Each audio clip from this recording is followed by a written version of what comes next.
This video was recorded pre-brand new day, and chances are the great switch up has occurred, or maybe not. Look, I have always been on the fence when it comes to MCU Spidey. While I love Tom's inexperienced, witty, nice boy charisma, the way how they wrote him in the previous Home trilogy was not it. People are so quick to be like, You don't understand his arc. You just hate change. You just want everything to be comic accurate. anything but listening to the valid criticism. My issues with Tom Spidey in the Home trilogy was inconsistent writing, misrepresentation of what slash who Spider-Man really is, lack of good or well-written side characters, or even interesting, over-reliance on Tony Stark, lack of Uncle Ben, yada yada yada, you get it. When it comes to the inconsistent writing, Peter has morals and characterization switches from movie to movie. In Civil War, he was strong, capable, he had good morals, but lacked experience, and while he did single-handedly take down some of Cap's team and went toe-to-toe with Cap, he lacked experience and had so much room to grow. I was 7 or 8 at the time, and after I watched that, I was like, best Spider-Man, hands down. And Homecoming was fine, nothing mind-blowing, but okay, it makes sense Peter would want to leave school and be Spider-Man. He is in a modern world with heroes, but he was nerfed. The same dude that fought Captain America, Falcon, Bucky, Giant Man, not being able to catch up to a truck?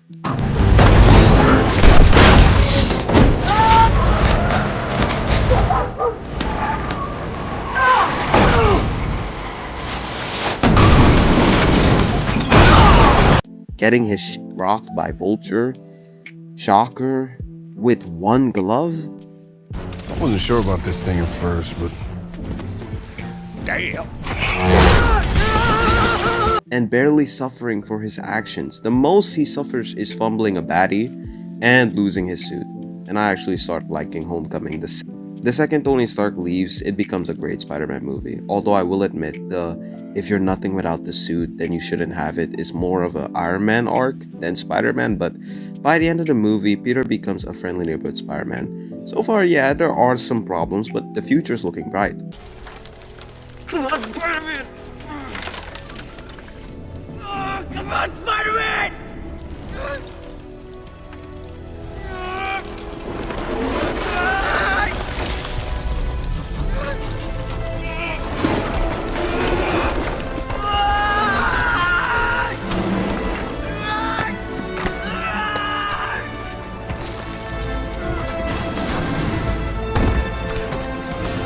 Far From Home,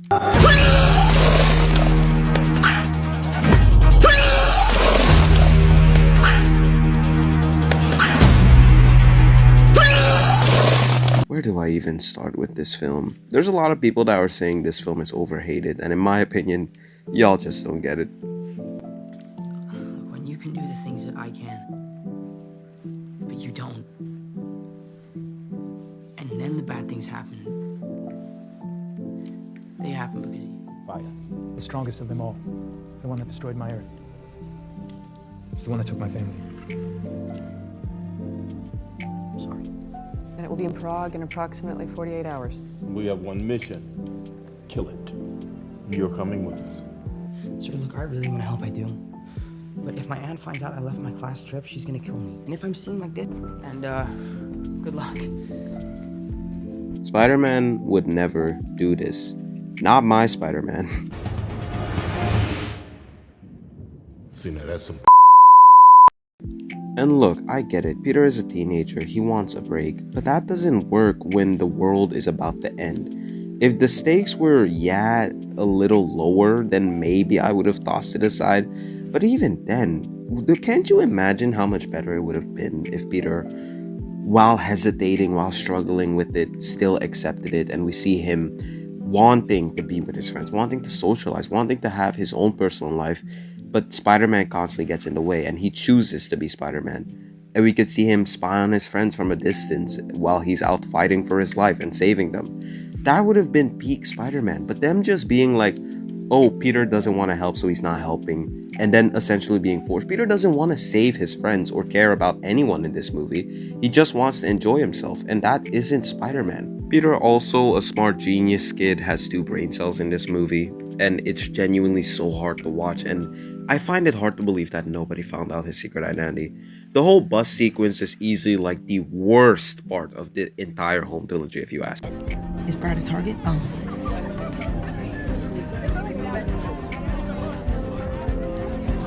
Yeah, he's a target. He's a target. Copy that. Target is Brad Davis. Initiating strike. Initiating what now? Intercept point determined. Releasing kill vehicle. Edith. So stupid! Stupid! Stupid! Stupid! Oh, and let's not forget, you're so stupid! Ow! Me. Peter is literally written to have two brain cells. He almost, well, in my opinion, he should have just, had his identity been revealed to the entire class already, because how the hell did he jump out of a bus and somehow land back in and nobody suspects anything or whatever? Like, Mysterio is an Iron Man villain, and I can literally, I'm so sick and tired of this. So far, we're 2 for 2 with Iron Man villains. Vulture hated Iron Man and was trying to do his own life, but I still liked Vulture because he was interestingly written, and overall, he was played by Michael Keaton, and Michael Keaton did a good job. But Mysterio, Jake Gyllenhaal's goated and all, and I love him, but Mysterio sucks, bro. First of all, his entire plan of taking over the world and becoming the best hero of all time and one of the Avengers, what is his plan if Doctor Strange, Captain Marvel, Thor, if literally anyone shows up to try and help? Makes no sense if you ask me. Literally, he would have been exposed from the get-go. None of his attacks would have worked because he's useless. Second, him framing Peter and people believing Mysterio doesn't work, because if they found Mysterio's dead body, he would have the mocap suit on, so they would know that it's not real and the evidence would stack up, and when they find out that he was a Stark employee, you see what I mean with all the plot holes? Second, Tony Stark taking credit for Mysterio's work and calling it barf, and then firing him for being unstable, which we get to see his unstable tendencies in the movie. I feel like Tony should have kept a little bit more of an eye on him, maybe, especially with rogue technology and how Peter and how he knows how dangerous his tech can be. But that's not that bad if you ask me. I'm so sick and tired of people being like he's not Iron Boy Jr. when it's clearly obvious that this proves he is Iron Boy Jr. I understand the arc of him growing up and becoming his own Spider-Man, but you already did that in the last movie and you're doing it again. And this is also what I mean with the inconsistent writing. Why can't they just have Spider-Man be Spider-Man? I have no issue with the movie not being set in New York. I think that opens up a lot of possibilities for Spider-Man to do a lot of cooler things. But when you have Mysterio as an Iron Man villain, a Peter Parker with 2 brain cells that is blatantly character assassinated from how he acted before, just the inconsistencies with literally all the characters, and all the characters who are teenagers, mind you, in a world with superheroes, all act essentially the same way. In these movies, you're 2 things. You're either a side character who is very bland and just supports Peter, or you're a villain who has hatred for Iron Man and wants to kill, Iron Man, and you only want to kill Spider-Man because he gets in your way. And I don't like that. It's so bare bones when there was so much material and so much stuff they could have worked with. I'm not saying the movies are god awful. They're entertaining, and I can definitely understand why people like them. But you have to admit the flaws and be realistic here. When I think of Spider-Man, I don't think of this at all. And that's one of the reasons why he was called Iron Boy Jr. for so long. They even made a joke about it in No Way Home. Another thing I don't really like about the Home trilogy is how nonchalant Peter is when it comes to his identity. Besides skipping school constantly and just leaving classmates making it to Washington DC as Spider-Man, in Far From Home they make a whole point out of it that he can't be Spider-Man or else his classmates will figure it out. But this man goes to fight Molten Man with Mysterio in the Night Monkey outfit, goes in a public bar with Mysterio without his mask on in a public bar. And then he walks away in the Night Monkey suit without his mask on again. And it's not even that they're talking silently or whispering, not that that would help, but he's so nonchalant about it. It was only a matter of time before it got revealed. Mysterio probably didn't even have to reveal it. If I was one of Peter's classmates, nigga, I would have found out the second in Washington, D.C. Because Peter's missing, Spider-Man shows up, Spider-Man disappears, Peter comes again. Like, Aunt May finding out Peter's Spider-Man and them not doing anything with it at all, she's just automatically supportive and she's completely fine with it, is such a missed opportunity, bro. And I know multiple people have talked about this. Heck, Roundtables has even created an animation, which is amazing, by the way. May, Uncle Ben died doing nothing. His only crime was living, loving me, you, and you're here telling me that you go out and look for people like the ones that killed him? About how Far From Home should have started, and I just don't understand it. It's like these MCU writers, whenever they get the chance to do some cool character development moments or develop characters interestingly, are just like, nah, we're just gonna have it fun, fun comedy, teen, superhero movie. And while I like it, I like it a little, but it's Spider-Man, a character that has so much lore, so much potential. Why do they keep trying to involve him with Tony Stark, or keep changing him, or just not write him the way he should be written? It's so annoying. There's people that genuinely think these movies were well written. Heck, they even compared it to Daredevil. To Daredevil. And before anybody comes to tell me that I've switched up or something after Brand New Day, look, I literally have a video where I talk about how much I loved MCU Spider-Man in Civil War and how I was so happy to see him again and wanting his trilogy to be amazing and see how he would grow. But yeah, did he grow in the movies despite constantly repeating the same arc? I guess you could say that. But you don't understand. It's not about the growth. It's about how the journey occurred. And I didn't like that. I thought they could have done it a whole lot better. And now at No Way Home, I'm going to be honest, it's also not better. No Way Home starts off with the cliffhanger from the last movie, and because it's instantly a cliffhanger, all the flaws the last movie has are automatically in this movie, which already is a bad start because I don't know how people believe Mysterio, that's one. Second, I feel like Peter doesn't suffer really enough for his identity being revealed. Not having any villains really hunt him down or come after him or after his family. Like, everything's essentially fine. The whole plot of the movie is he just wants to get into MIT and get his friends into MIT because of what happened and the whole situation, which I guess makes sense. Doctor Strange and Peter are extremely, and it's something they always do, extremely stupid. I don't know how they could do a spell like this and not just talk it over first, maybe have a plan. Also, Doctor Strange doing a spell like this without getting, talking to Peter is really, really irresponsible. A spell so dangerous and you guys don't even sit down to have like a 2-minute conversation about who should remember and who shouldn't. I could do that. You haven't called? Well, I mean, I got their letter and I assumed that was... I'm sorry. Are you telling me that you didn't even think to plead your case with them first before you asked me to brainwash the entire world? Well, I mean, when you put it like that, then... Peter just had to shut his mouth and just let the spell go, and literally everything would have been fine. Everything. And the same arc again. Peter is immature and he needs to grow and become better. A lot of villains are character assassinated as well because they act as if it's the chips or the powers that make the villains evil, when in reality all it is their personal choices.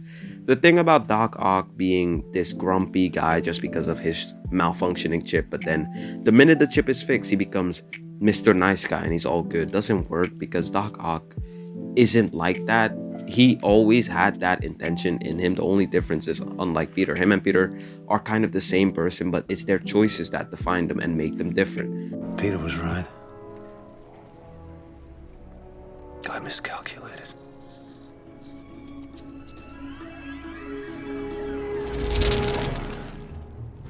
I couldn't have miscalculated. It was working, wasn't it?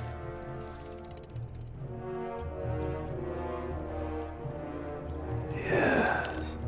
And that's what I like about Doc Ock. Same thing with Norman. Yeah, Norman acting like an old man. I love Willem Dafoe's acting and how he seems so lost and unsure, but I'm sorry, this isn't Norman. He listened to the voices in his head and did what he did. In your way.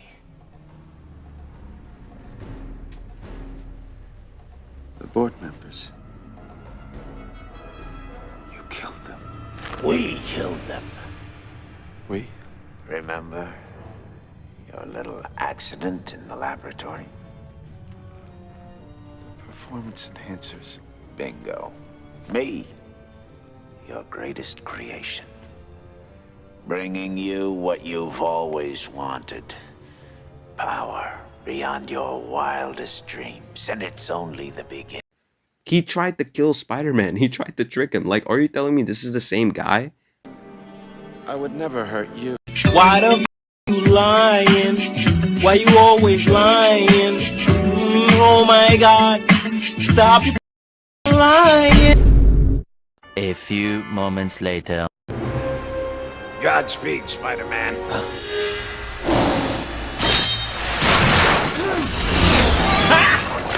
Got him! Oh.